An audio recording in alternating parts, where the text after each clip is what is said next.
everyone, and welcome into GCTV. My name is Alyssa Lang. Outside of Williams-Brice Stadium, alongside Chris Clark, we are going to break down the Gamecocks' performance in the Capital One Bowl, starting with some positive takeaways or impressions that you got from that game. What were some nice surprises?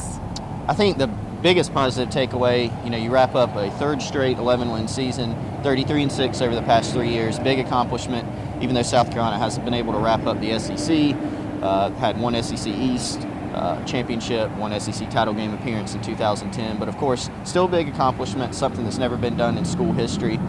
I think there were some struggles in the game, but for South Carolina, I think the biggest positive takeaway was you send out Connor Shaw and a lot of the juniors who are going pro with a win.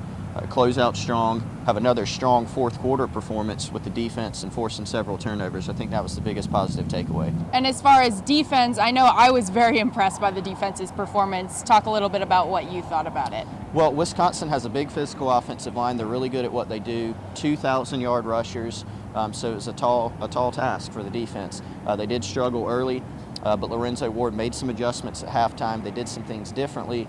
The defense really stepped up in the second half, and the biggest difference was after Victor Hampton knocked out the starting quarterback with a big hit, they were able to force some turnovers late in that game. That enabled South Carolina to get the ball back, hold it, and hold off Wisconsin. Obviously a good performance by the Gamecocks. They came away with the victory, but wrapping up the season, what is your overall perspective on how this season went? I think it was a good season. There is going to be some disappointment. You look at the early loss to Georgia, you look at the bad loss to Tennessee on the road.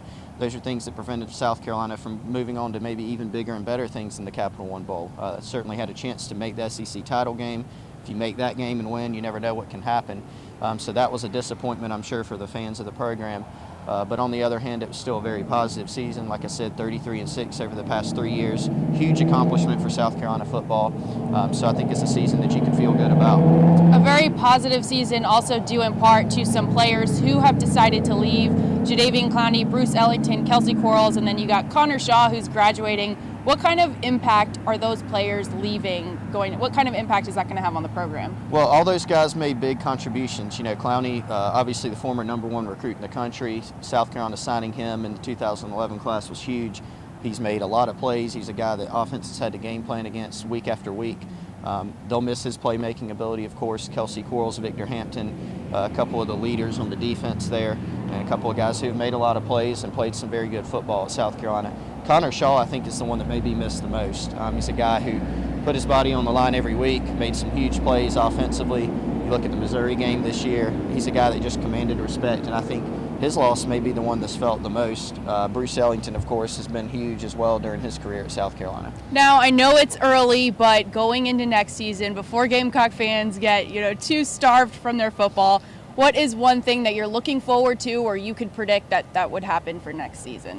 Well, I think Dylan Thompson's going to be your starting quarterback. He has, a great chance to win that job. He's certainly the favorite going into spring football. I think there are a lot of questions. A lot of guys do return. You got 4 or 5 starters along the offensive line. Almost everybody at receiver, everybody at running back. Defensively, you return a lot of guys, but cornerback, who's going to step up at cornerback? Defensive end, who's going to step up there? Everybody's back at linebacker. The coaching staff should be intact. So we have a lot of knowns, but we've also got some unknowns going into next season. So I think just some of the positional battles going into next year is going to be the most intriguing thing. All right, well, that will do it for this episode of GCTV. Be sure to check out GamecockCentral.com for all your Gamecock athletic needs, and we will see you next time.